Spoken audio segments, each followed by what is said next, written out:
Assalamualaikum warahmatullahi wabarakatuh. Kembali lagi dengan saya Samsuladi dari Teknologi Rekayasa Internet 3A. Di sini saya akan masuk ke praktikum untuk installer Docker ya, installation Docker dan eh, konfigurasi file WordPress. Jadi pertama itu kita cari dulu untuk download Docker. Nah, yang ini ya filenya. Ini tinggal diklik aja. Dia akan download ya, download file yang terverifikasi, download aja. Nanti kalau udah ke download, karena mungkin prosesnya cukup lama, jadi saya sudah menyiapkan yang sudah terdownload ya, tapi belum terinstall nih. Kalau sudah terdownload, dia akan jadi seperti ini. Maka kita install aja.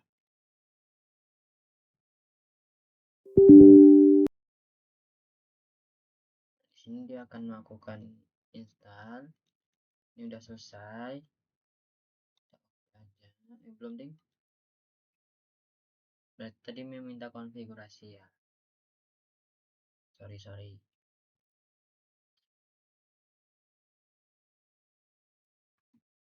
Jadi pengertian singkat tentang Docker, Docker itu sama seperti VirtualBox cuman berbeda. Berbedanya di mana? Ketika kita memakai VMware, virtual machine ataupun VirtualBox, kita harus memiliki file OS-nya atau hostnya gitu. Dan VirtualBox itu dia berjalan di atas sebuah OS. Jadi setiap beda kayak misalnya ada WordPress, ada Ubuntu itu beda OS-nya lagi gitu. Dan itu pertama cukup memakan cukup banyak ruang, terus dia lebih apa ya, susah lah buat untuk pemeliharaannya. Tapi kalau untuk Docker ini dia lebih efisien, lebih fleksibel, lebih enak, lebih nyaman karena dia bersifat kontainer. Jadi di Docker itu dia hanya memakai satu OS ya, OS Windows kita ini. Lalu buat setiap image itu berjalan di atas Docker, dan satu Docker itu satu image. Jadi kalau misalnya kita buat WordPress itu ada image untuk database-nya, kontainer untuk database-nya, dan juga ada kontainer untuk file WordPress-nya. Dan itu berjalan di satu OS. Nah, biasanya kalau pertama kali install, karena saya sudah pernah menginstalnya, dia kalau pertama kali install itu ada perintah WSL update. WSL min update kalau nggak salah. Nah, itu dijalankan di CMD kalian, di comment form kalian dijalankan. Fungsinya buat apa? Fungsinya itu buat menyikronkan antara terminal CMD dengan terminal Linux yang ada di WordPress, yang ada di Docker. Jadi nanti kita pakai perintah apa namanya, perintah Linux, karena Docker ini berbasis Linux, itu tetap bisa terbaca oleh terminal kita. Nah, di sini untuk login Google, kita login pakai akun Google aja. Nah, ini.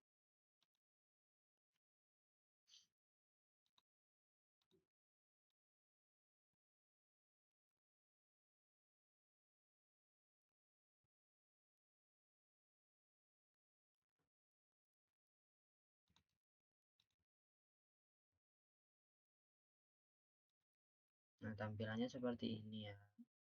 Nah, sebenarnya tadi kan kita udah login Docker desktop pakai akun Google. Tapi selain login di Docker desktopnya, itu jangan lupa login di Docker Hub-nya. Bisa dilihat dari sini.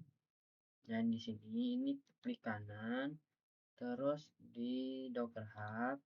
Nah, itu kalian nanti di sini itu login. Nah, di sini login pakai akun Google yang sama. Ini saya mau login aja. Login lagi ya.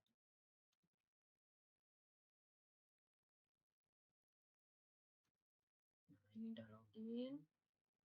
Udah, kita balik lagi ke Dockernya di sini.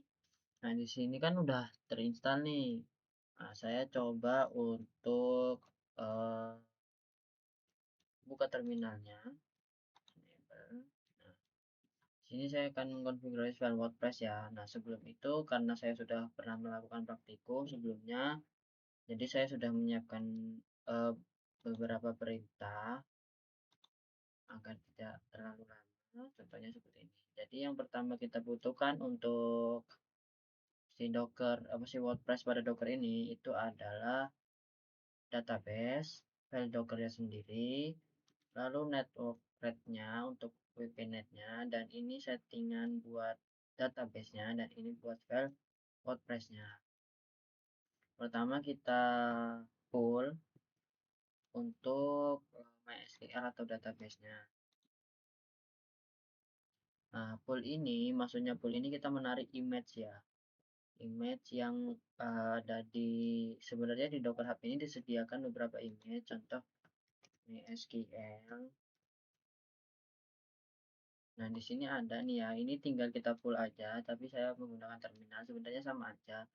Jadi beberapa image telah disediakan, kita tinggal menariknya saja. Dan untuk satu kontainer itu biasanya satu image ya.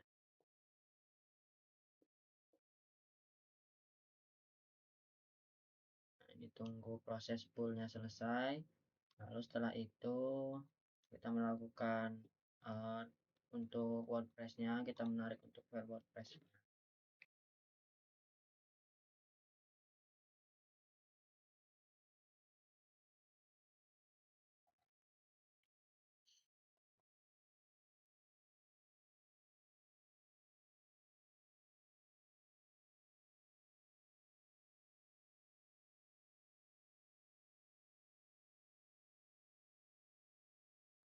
Nah, ini sudah selesai. Kita bisa cek di terminalnya dengan perintah docker image. Nah, di sini kita bisa melihat kita sudah memiliki satu image yaitu MySQL, di mana MySQL itu berupa database yang akan kita setting. Lalu kita lihat untuk kontainernya, docker container ls. Nah, untuk perintah docker container ls itu adalah melihat kontainer yang sedang berjalan pada docker. Lalu kalau ls min al itu artinya kita melihat seluruh kontainer baik yang berjalan ataupun yang tidak berjalan. Nah, di sini masih kosong karena masih baru. Lalu yang kedua itu kita pull untuk WordPress-nya.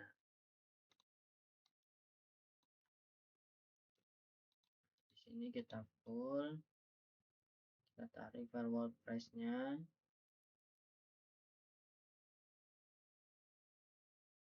Pastikan perangkat kalian yang kalian gunakan itu terhubung ke internet ya. Karena kalau nggak pakai internet nggak bisa ngepull.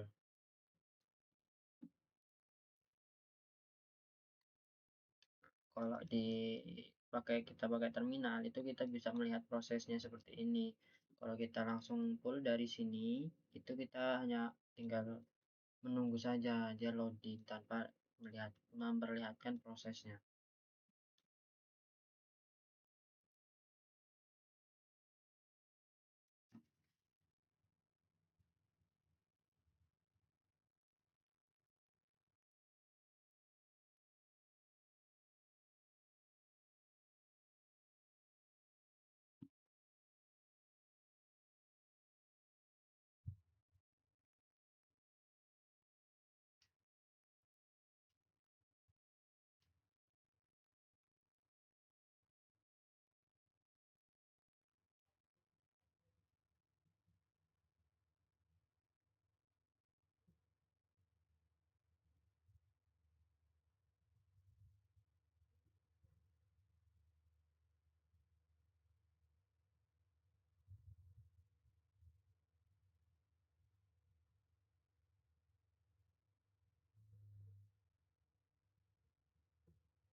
Setelah itu nanti kita jalankan Docker Network Red VPNet ini, artinya di Docker itu kita membuat sebuah network ya, jaringan buat si Docker VPNet-nya agar file WordPress-nya nanti bisa diakses.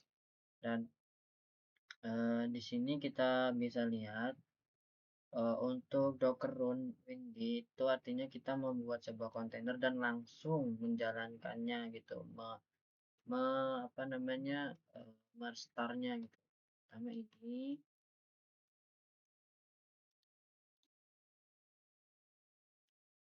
ya sudah. Kita bisa cek lagi untuk image-nya, apakah image dari WordPress itu sudah kita miliki, sudah siap dipakai.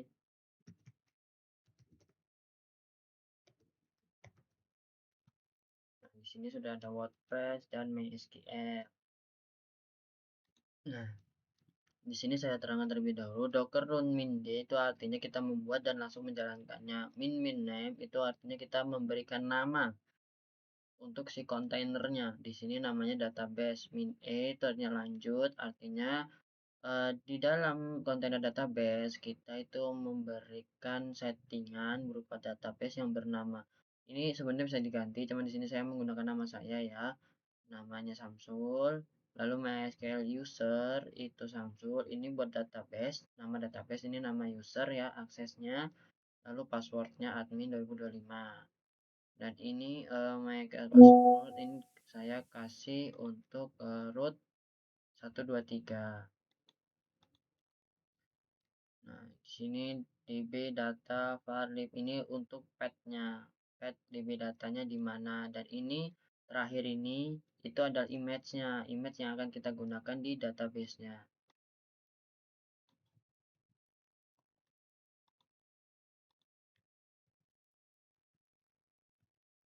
Nah, coba kita cek docker container ls.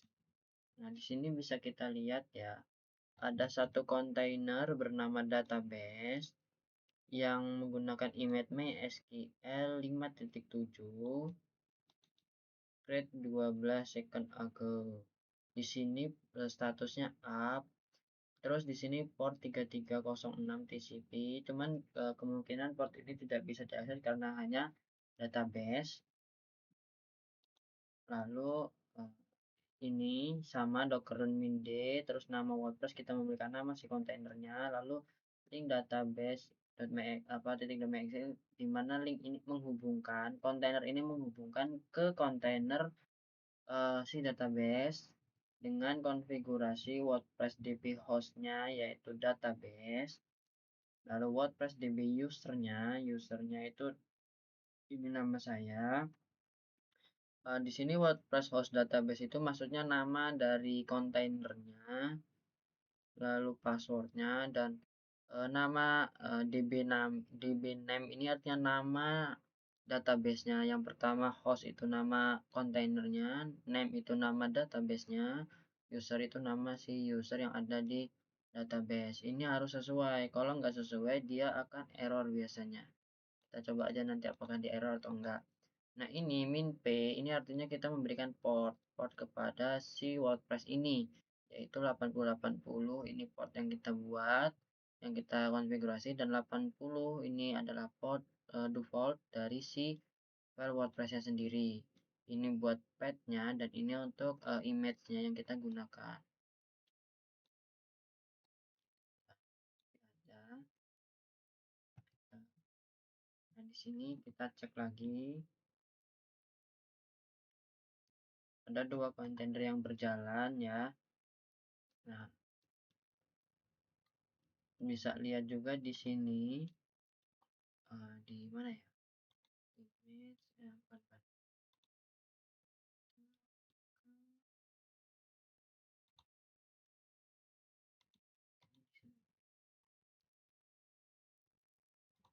Nah, ini terdapat dua kontainer yang sedang berjalan ya nih. Ini bisa kita stop dari sini ataupun dari terminal sini. Nah, sekarang coba kita akses. Caranya localhost, masukkan port 8080 yang telah kita setting. Nah, ini udah masuk ke file WordPress-nya, kita tinggal konfigurasi aja. Ini tinggal continue.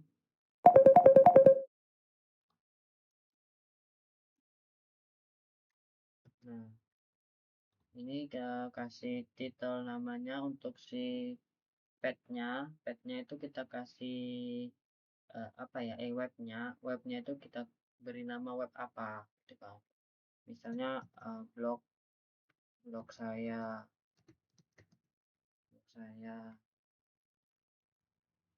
username-nya Samsung, passwordnya admin sama kan seperti tadi ya 2025,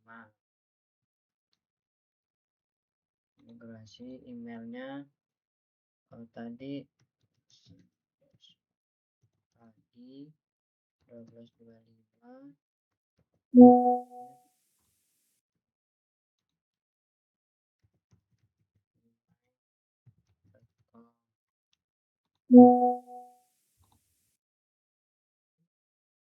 nah, ini tinggal login. Nah, ini sudah kesimpan ya, tadi saya sudah menyimpannya, tinggal login.